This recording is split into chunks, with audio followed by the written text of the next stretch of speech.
Good evening, everyone, and welcome to our regularly scheduled board meeting. Let's rise for the pledge. I pledge allegiance to the flag of the United States of America and to the republic for which it stands, one nation, under God, indivisible, with liberty and justice for all. Good evening, everyone, and thank you for coming. If you don't have an agenda and you need one, it's on that round table, right straight back. And if you're wanting to speak during unscheduled audience participation, there are also some cards on that table. The back of the card is kind of instructions on how that goes, and I'll explain some more of that when we get there.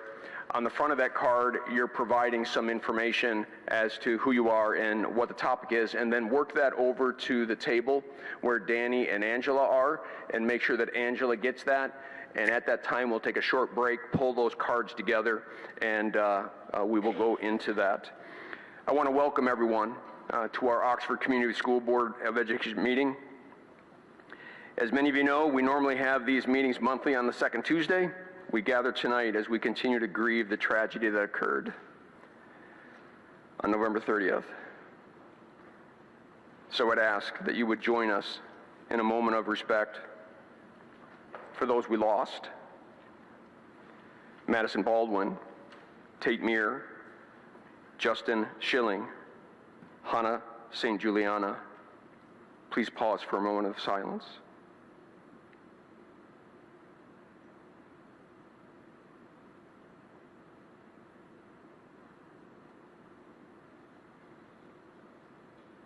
Thank you. As a community, we are heartbroken, grieving. We have worked hard and tirelessly since the day of this event to make sure that you, as members of our community, your children, your grandchildren — I say grandchildren because I have 7 and 8th one on the way — we've got to heal. We have to heal. We have to have our staff and our students ready to be back at school, which we've already done in the lower grades. If you have not taken advantage of the help being offered, or you're not sure how to get that help for someone that you care for, or even you yourself, please see one of us, call the district office, look on the website. There are tremendous things happening all over this town. Not only here in school buildings where we have some of those counseling things happening, but even at the Legacy Center where there are grief dogs and comfort dogs and counselors and individuals that want to help and want to get our community back to where it needs to be. It's going to take professionally trained counselors to do the things necessary to get us where we're going. We've seen some glimpses of normalcy. I have an opportunity, because I'm a pastor and a owner of a coffee shop at the Legacy Center, to have seen hundreds, thousands of kids walk through that building, hugging on each other, crying on each other, eventually laughing, telling stories, and finally maybe writing some of them on the wall. If you haven't been to the Legacy Center, walk down the hallway and watch what your children are doing. They're healing. They're healing.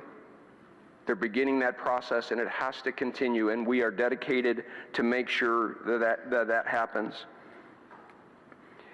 As you know, last Friday we opened up the schools, elementary schools and middle school, and each one of our board members had the opportunity to be at one of those schools, and every one of them talked about how beautiful it was to watch parents kind of let go of their child and watch a child turn around and leap into the hands of a teacher. to see the work that many of you parents did as well as staff to decorate those schools and make it look like the kids were walking through a Christmas tunnel was just absolutely astounding and beautiful. I can't express anymore how proud I am of our educators who made those students feel safe and welcome. We're returning back to some athletics, even at the high school level: basketball, skiing, bowling, diving, cheer. Jim Gibbons has shared with us that we've had school bands, including the University of Michigan, all the way to high school bands playing our fight song and sending them to Jim, and wanting to remind us all to stay Oxford strong. In the midst of the up and downs, I think these are some of the things that we have to pay attention to, these small spots of light that remind us of what the recovery is going to look like. Mr. Throne has said repeatedly that this will not define us, and it will not, because what will define us is what we will do in the midst of this tragedy and what we will do after it. And if you look at what we're doing now, it's pretty incredible. So we've just begun that healing process. You know that we had to close the school, the middle school, all the schools. We had a threat that we immediately went to the sheriff's department with. After their investigation, there wasn't enough information, and so wisely and with caution, Tim decided to close the schools, because we will act with all caution, and we are not going to tolerate images, Facebook posts, threats, Twitter. Zero tolerance. Tell your children it's not a game. Sheriff's departments will be involved. Administrators will be involved anytime one of these incidents come up.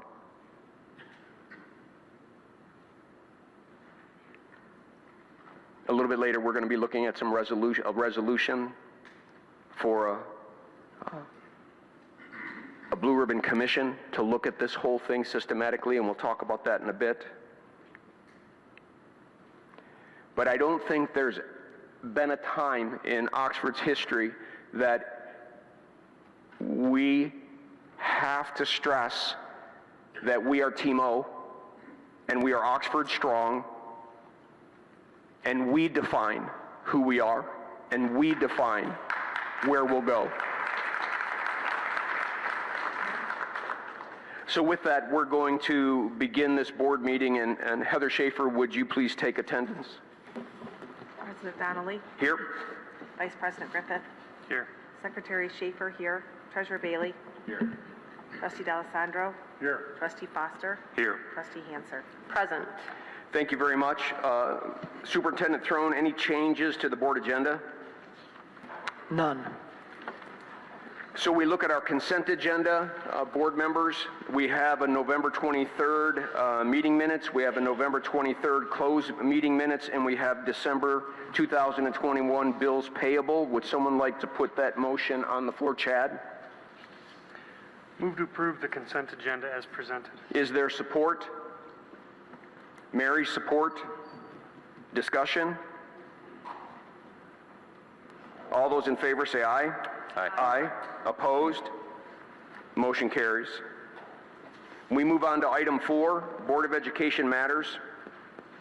And board members, you have a resolution in front of you. It may be slightly modified by the one that was sent to you earlier. So please be looking at the abbreviated one that is all on one page. Would someone like to read this resolution as, before we put it on a motion? Heather, would you please read it, and then would you, at the end of it, move into the motion, and then we can discuss, all right? A resolution of the Oxford Community School District Board of Education's affirmation, commitment, and support of a third-party review.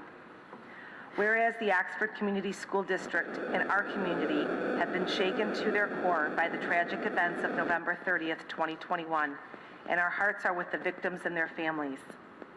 Whereas everyone in our Wildcat community has been sharing in the grieving process, including our parents, families, community, and school employees.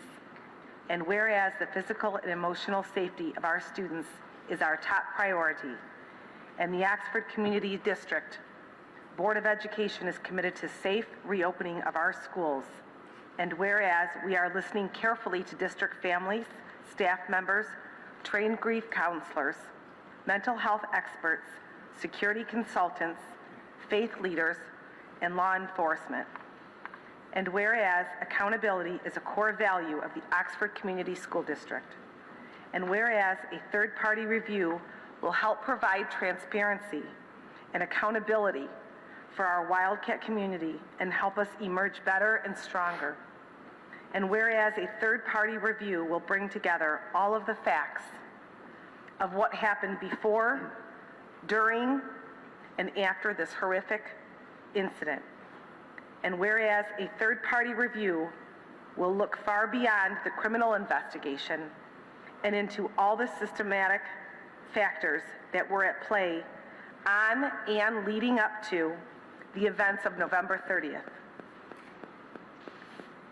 Therefore, be it resolved that the Oxford Community School District Board of Education supports the superintendent's call for a third-party review, which will help provide transparency and accountability for our Wildcat community and help us emerge better and stronger. Be it resolved determining the size, scope, and specifics of the review and securing a third-party reviewer should begin immediately and incorporate best practices from what other communities and school districts have done when facing similar experiences, while incorporating real and broad-based feedback and input from the Oxford community. Thank you, Heather, and would you move that right into the motion so we can discuss it? Move to approve the resolution for a third-party review of the events leading up to the tragedy on November 30th as presented. Thank you very much. Is there support? Eric, support? Discussion?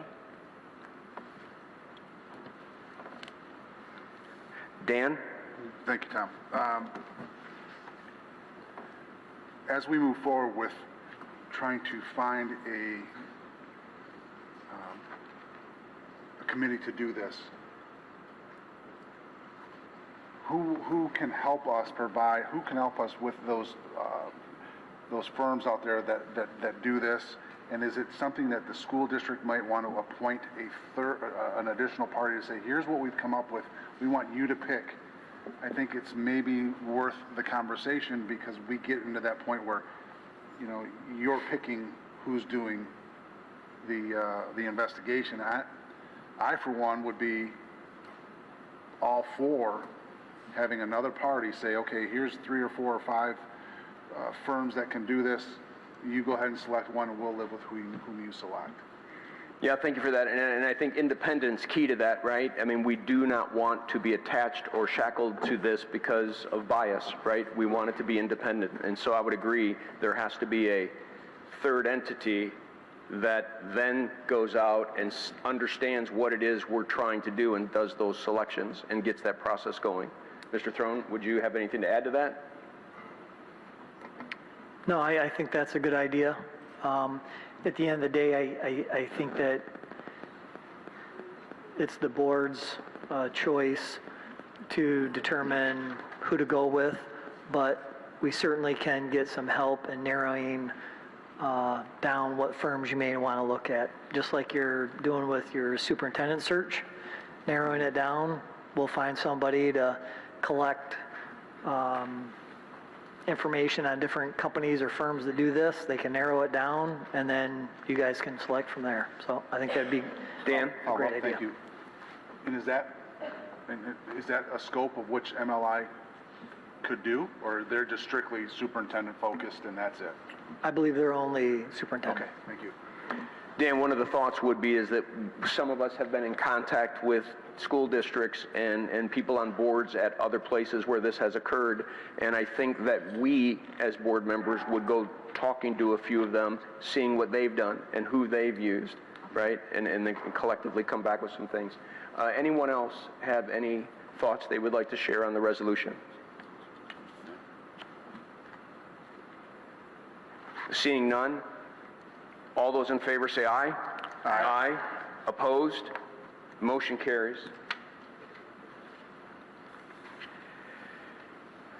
The other subject that we are bringing to the table is the superintendent search timeline. As you in the community know, Mr. Throne, Superintendent Throne, made it clear that he was retiring and that he would be finished near the end of January. After these events,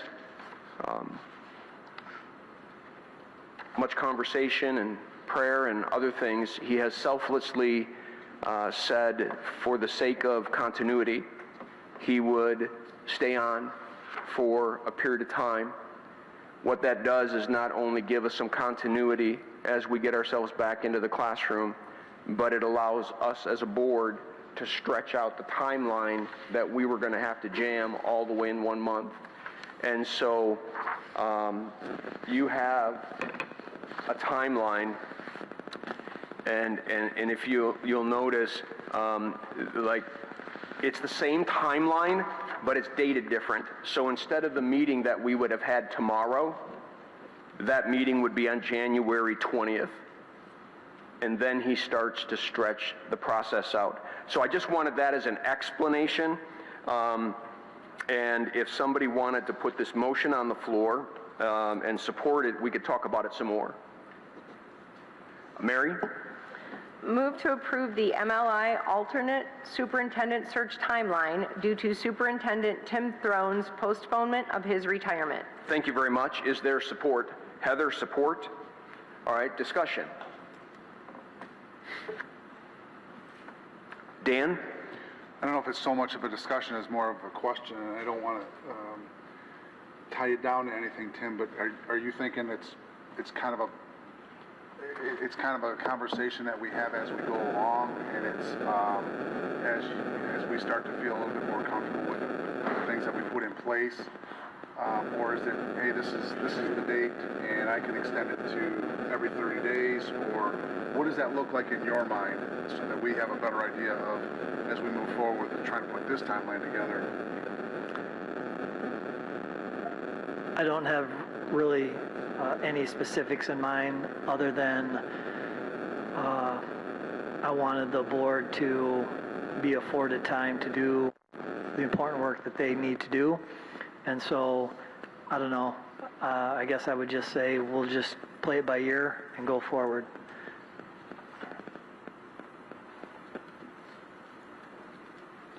So this is extending it almost by a month, really? It's extending it by about a month, correct. Okay.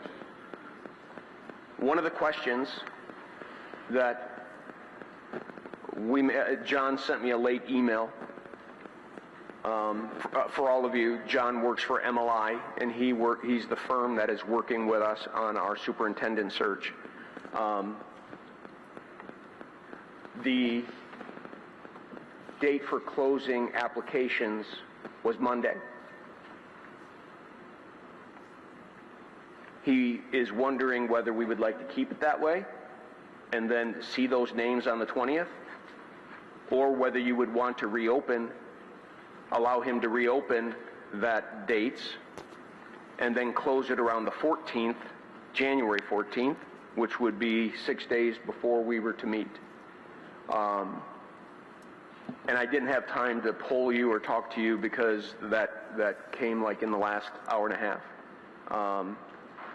So I don't know if that's something that you want to discuss here, or, but that is something, that's the one thing that's kind of open that he said you might have you might have the ability to open that up and change that.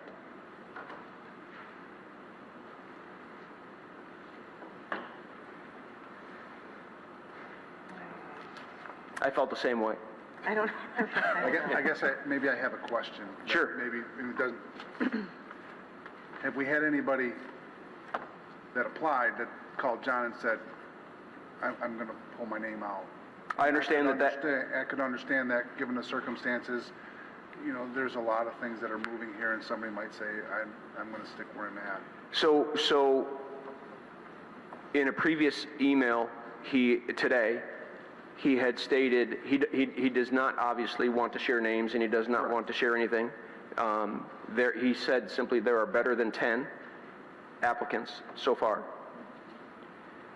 The question is, do you want to stick with them and we're good and just meet on the 20th, or would you want to reopen the ability for people to sign in and to apply till the 14th? He had no preference. He did not see a favor in either one of them. He just knew that it was something that could be done, and I wanted to make sure you had the opportunity to speak on it. Yes, Mary? So my question was going to be what the benefit would be, and I don't see the need to change anything. If we have a pool of applicants, that we don't need to change anything else. Fair enough. Fair enough. Yes, Heather?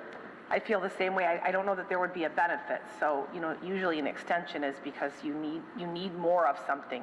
And I don't know that we need more of something. And I think if those people are willing to still stick with us and want to apply and want to be part of our team or want to be considered part of our team, I think those are good applicants. I think I agree with you both. Anybody, I see a nodding of the head. Okay, so then what I'm going to do, just on the nods of your head, is I'm going to let him know that it's closed and that we look forward to seeing him on the 20th. Know that we'll probably have everybody be ready to have calendars laid out, because we might be adjusting some of the other days. But, you know, be sure you can make it on that 20th, and then we can adjust some days here and there on that, like we did the last time we met with him. All right, any other comments or questions? Yes? I did have a comment. I just wanted to say thank you, Mr. Throne, for putting the kids in this district first. I'm not quite sure how to say that, but thank you very much. Timo. Thank you. Thank you, sir. Yes, Corey? Would it be beneficial to still meet and go over the applicants we already have, and then on the 20th go through selecting interview questions? His suggestion was your hands are full right now, and do what you need to do until Christmas break. Have a good Christmas, and I'll see you then. We can stretch this out, right? It was pressured before, but now we're not pressured. He feels very comfortable with the time frame, and I would agree with him on that. Anything else on? So no meeting tomorrow. No meeting tomorrow, so Clarify my Angela, you calendar. heard that, no meeting tomorrow. She was saying, Tom, are we gonna have a meeting tomorrow? Right. So there's no meeting tomorrow. No meeting tomorrow. Our next meeting then would be January. Our regular January meeting that we have, what's the date, Angela? 11th. 11th? That's the organizational meeting. So we're gonna meet on the 11th as an organizational meeting, and then on the 20th with John. So the, Very good. okay. Any other discussion? All right, seeing none, all those in favor say aye. Aye. Opposed? Motion carries.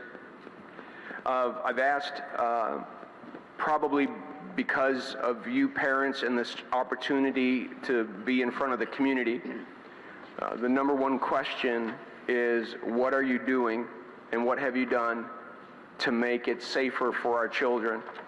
And once we got the counseling stuff set up and once we got all that stuff taken care of, this has been the number one priority. And so Jill, you board members, I think we have an outline from her, or but everyone in the community, we don't have an electronic way to have you see this, but listen closely to Jill as Jill comes up and shares with us a safety update.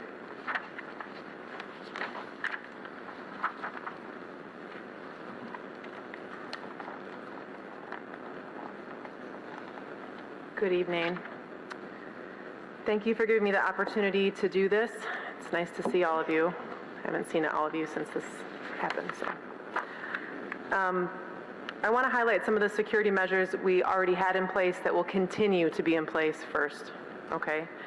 So right now, school resource officer and armed security guards, night lock, door locking devices in every classroom and every office.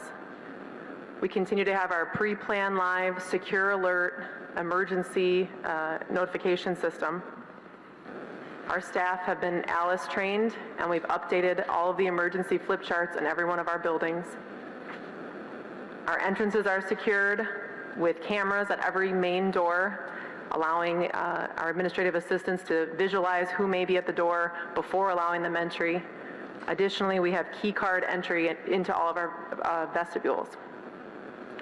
We have 3M window film at every school entrance and in additional select areas throughout the district.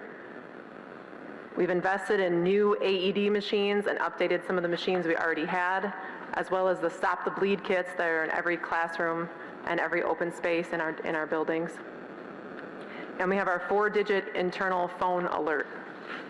So I don't know how many of you are familiar with that, but in every building, including our virtual academy lab, there's a series of 4 numbers that will call every single phone, either in the main office or in the lab. It is every administrator's phone until someone responds and someone picks up. Additionally, since the 30th, of course, safety remains our #1 priority. We have been lucky enough to have amazing first responders in this area. I cannot say enough about the Oakland County Sheriff's Department and the other partnerships that we have across the state who have come to our aid. We have had a very strong presence of law enforcement in our school buildings. We're going to have that for the foreseeable future. We've also hired a third-party security firm, and the name of that firm is Eternal Security Services.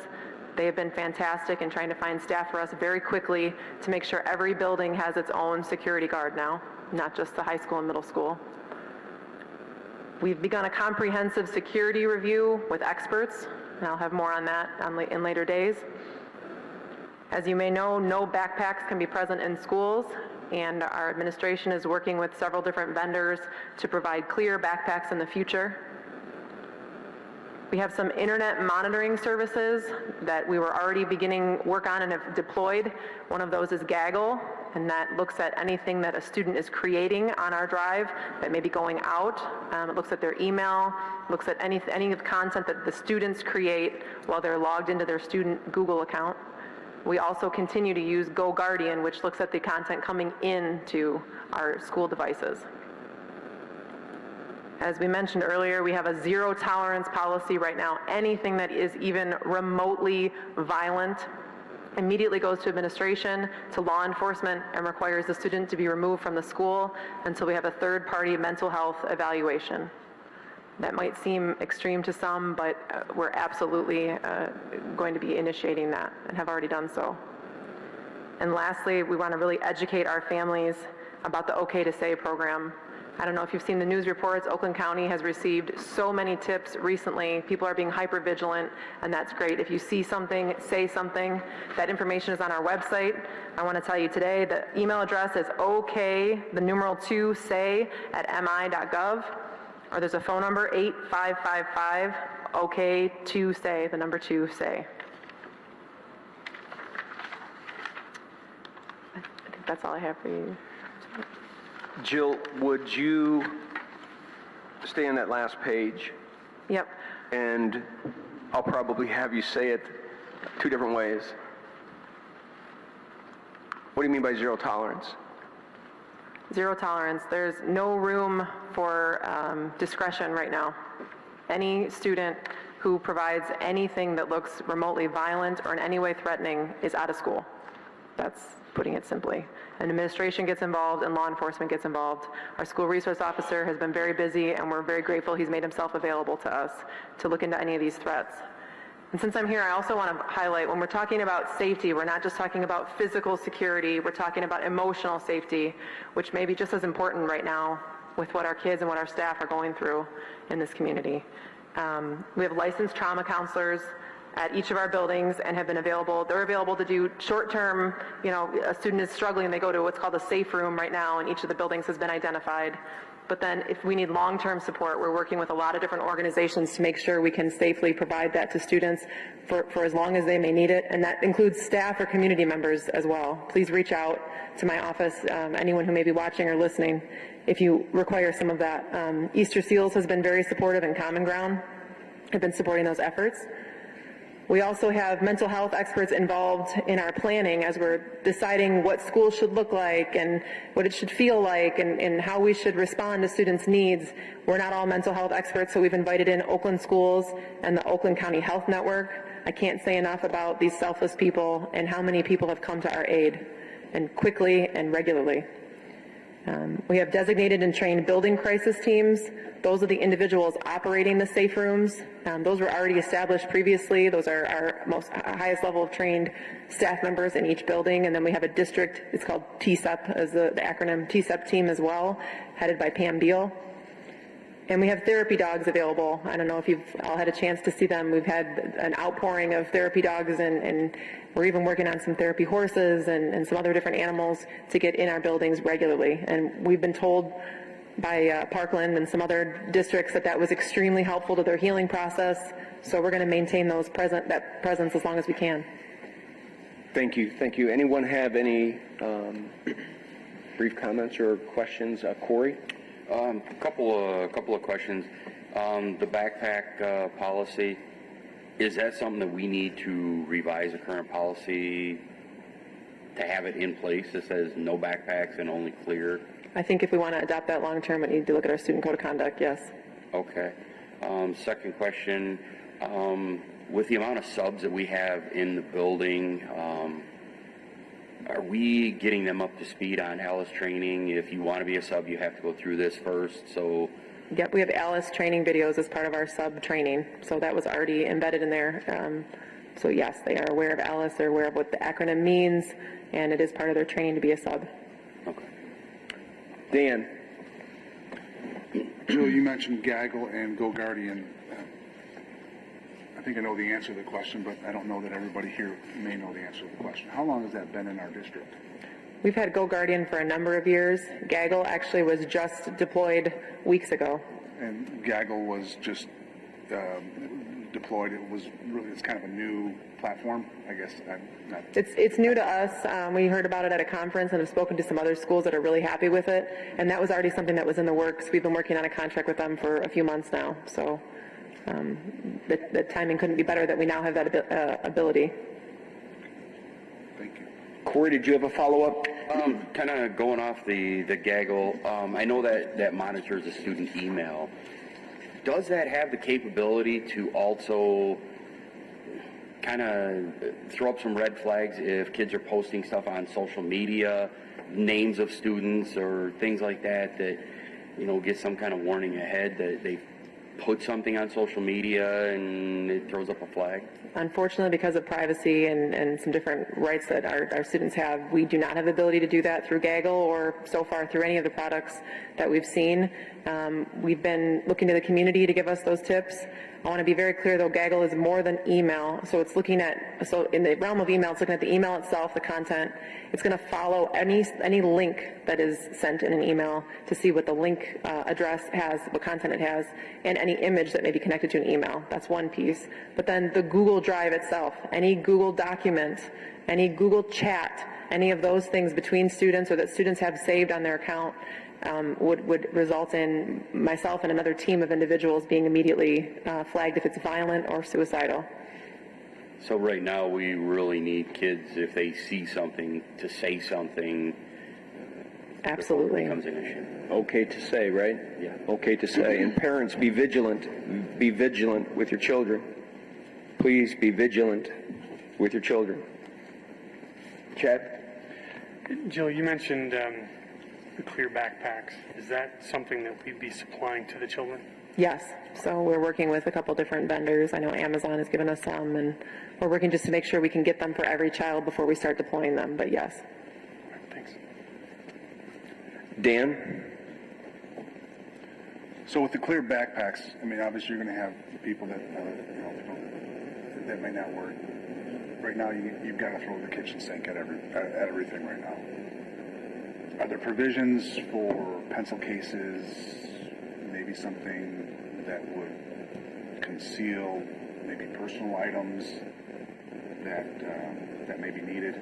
I don't think we've gotten that granular, to be honest with you. I've heard that concern, not just from our community, but some people, I have nieces and nephews in Lake Orion, and I think they're transitioning to the clear backpacks, and that was, what about, girls and their particular needs that they may have.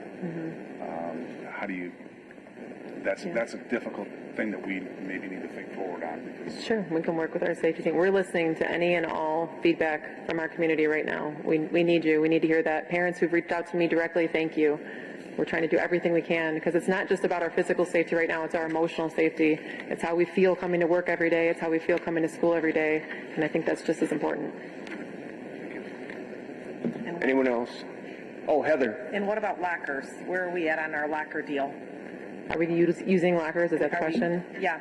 I don't know that we've made a decision at the high school. Middle school was already not utilizing lockers, I don't think, much this year, but now with not allowing them to have bags, that's presented an issue. So once we have clear backpacks, I believe the plan is in place that they would not be using lockers this year.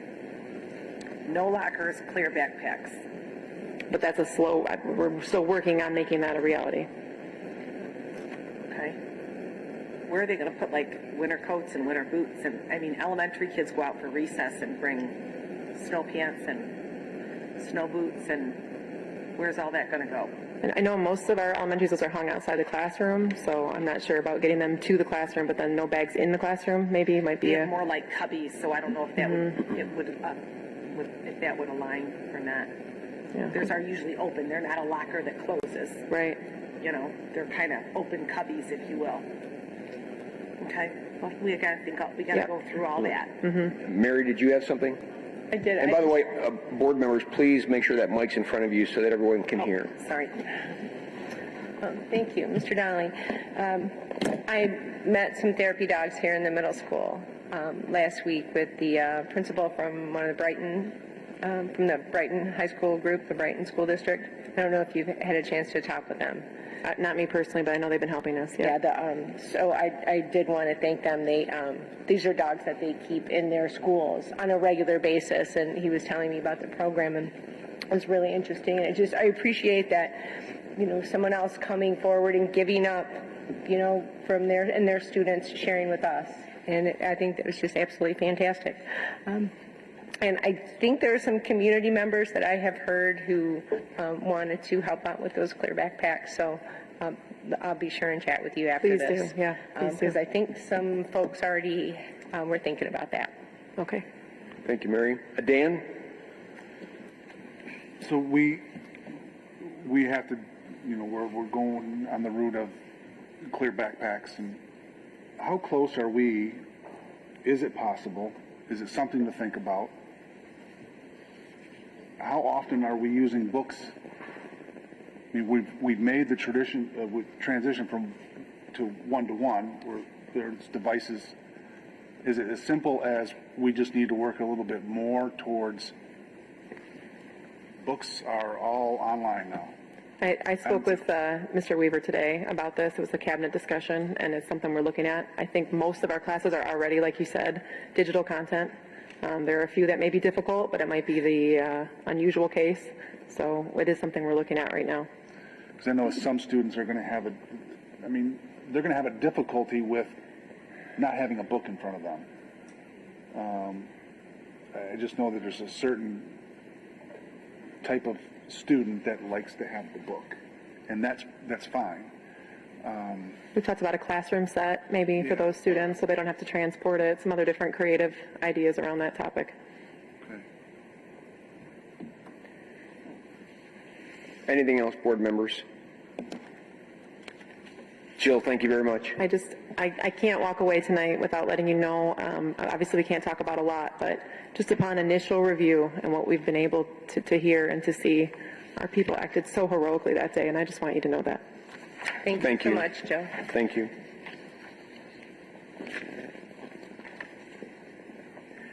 Sam Barna, would you like to talk to this before we put this on the floor?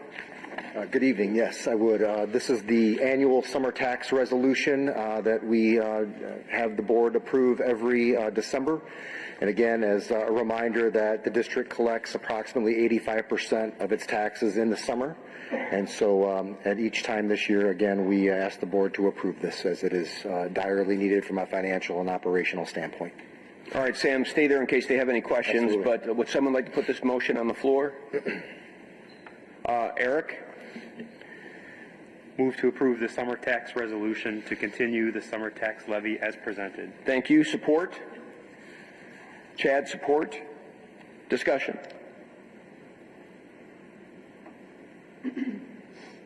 Seeing none, all those in favor say aye. Aye. Opposed? Motion carries. Thank you.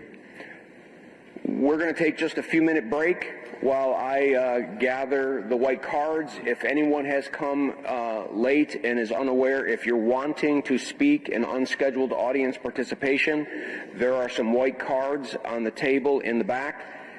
Please fill one of those out and get that to Angela. I'm going to go talk to her in about 2-3 minutes, grab those, and then we'll begin unscheduled audience participation.